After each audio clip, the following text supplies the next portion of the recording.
Venimos trabajando sobre algunas medidas del gobierno que afectan a organismos nacionales que son muy relevantes.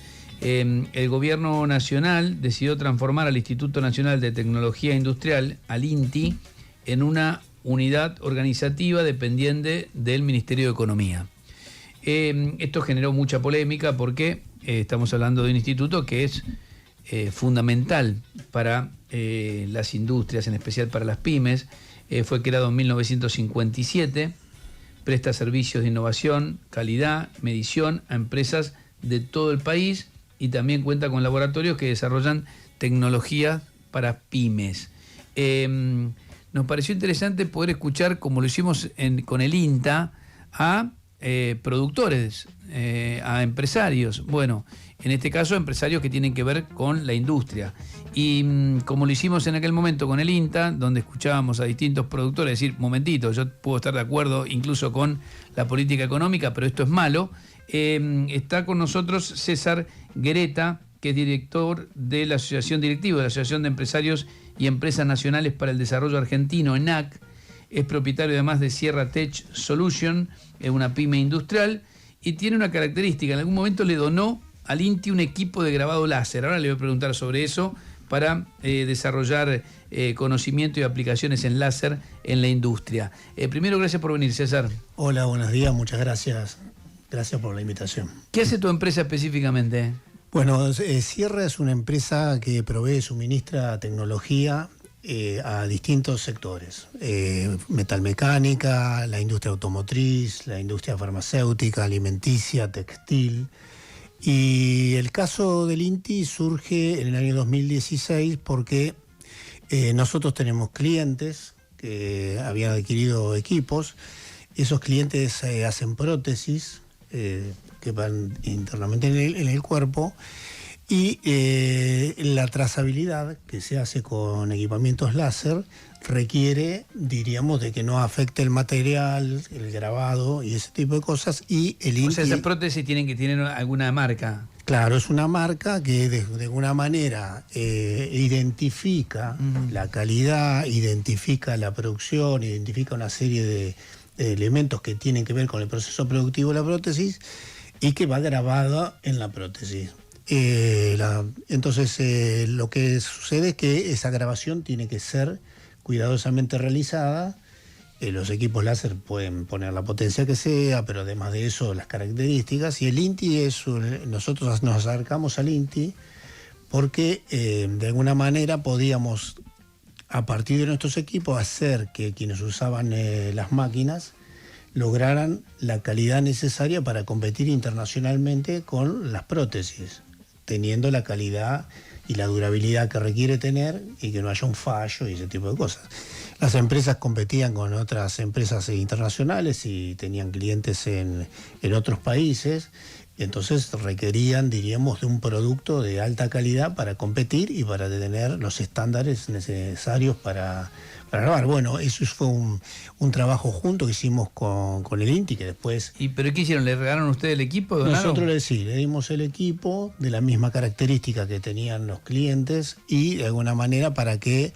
Bueno, eso después siguió, porque no solamente se resolvió ese tema, sino que además siguieron investigando, porque básicamente ellos hacen investigaciones, hicieron trabajo juntos de los equipos láser y las grabaciones con la Universidad de Bolonia en Italia.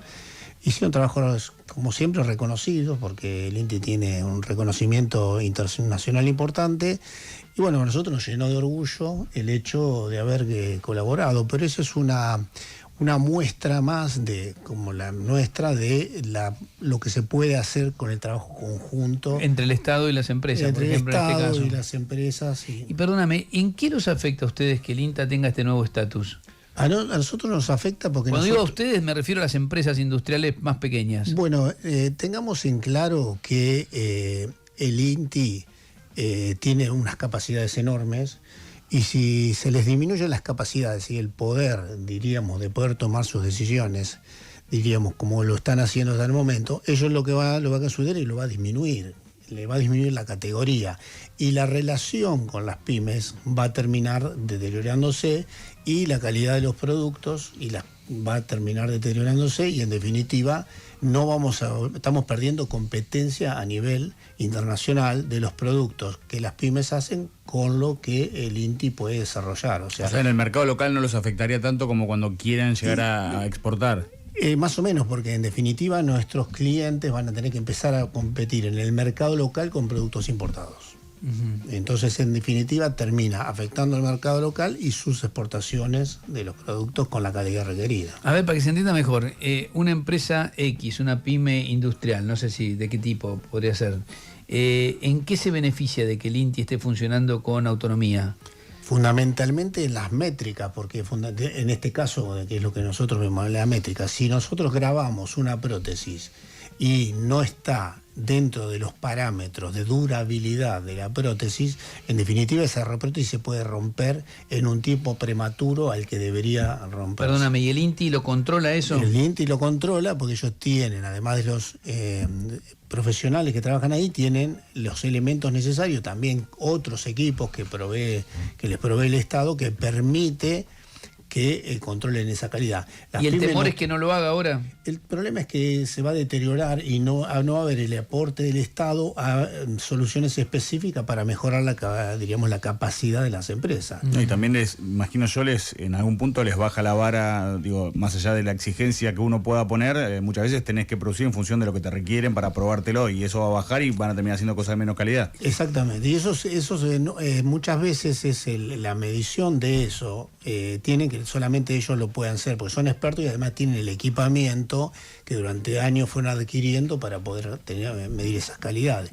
Bueno, hay otras cosas, como por ejemplo los medidores de combustible, otras tantas cosas que ustedes ya se deben haber enterado, que el INTI mide para ver que no haya, diríamos, una deficiencia en la calidad del servicio y en la calidad de lo que se le provee a la gente. Sí, de hecho los surtidores están, en base a la estación de servicio, los surtidores hay una etiqueta del INTI en cada uno de los expendedores. Sí, los equipos para medición de la alcoholemia, cuando los conductores también son homologados por el INTI, periódicamente se controlan de que realmente estén dentro de los niveles necesarios. ¿Qué te pasa cuando escuchás que argumentan del gobierno, eso es gasto, no sirve, hay que reducir, hay que acortar acá?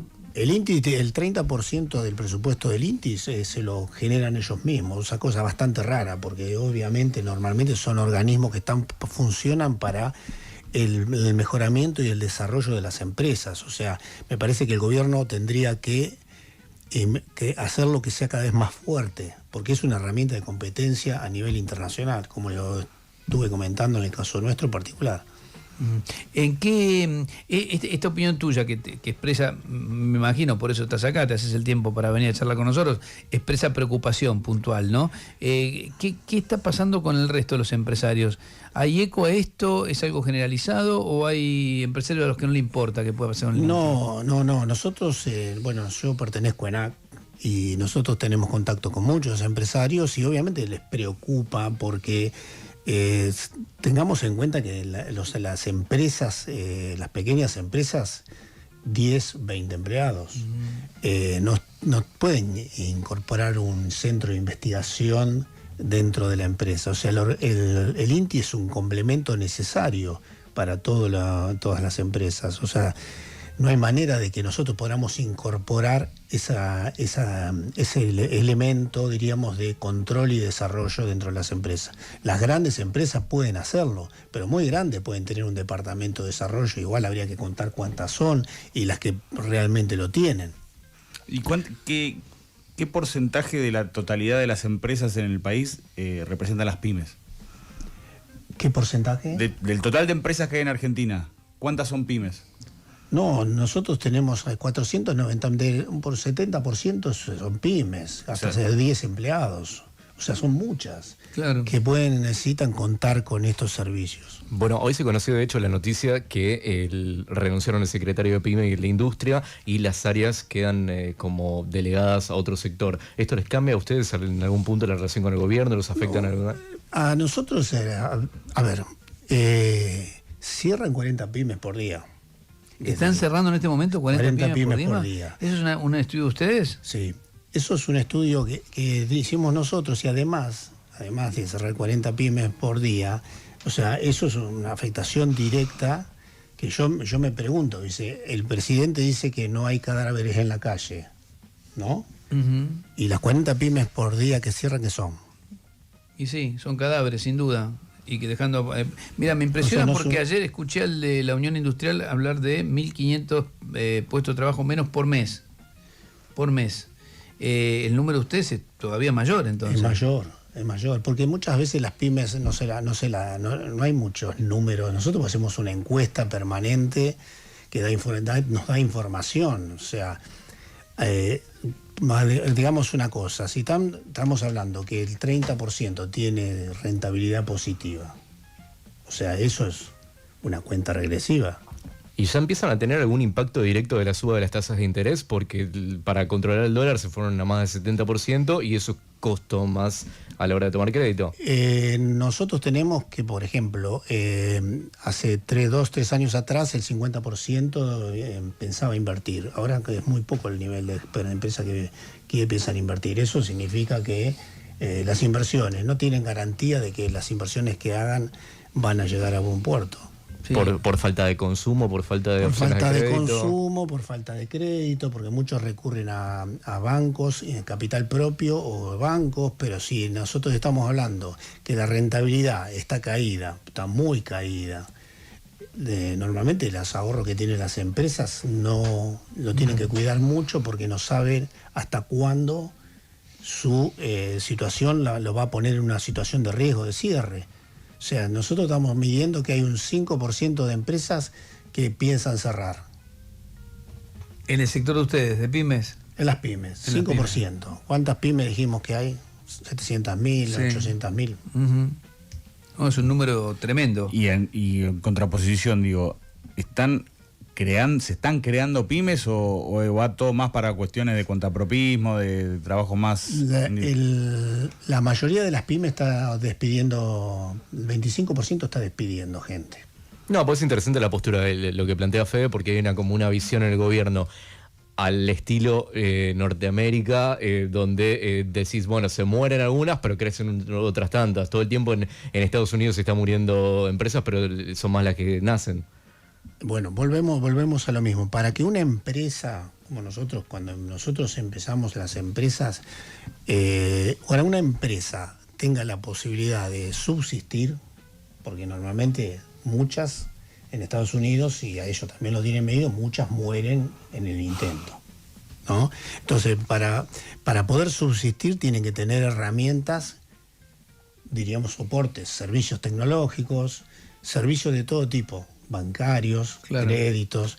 Esa es la única, o sea, tiene que haber un Estado que lo que haga sea fomente, o diríamos una incubadora tiene que haber.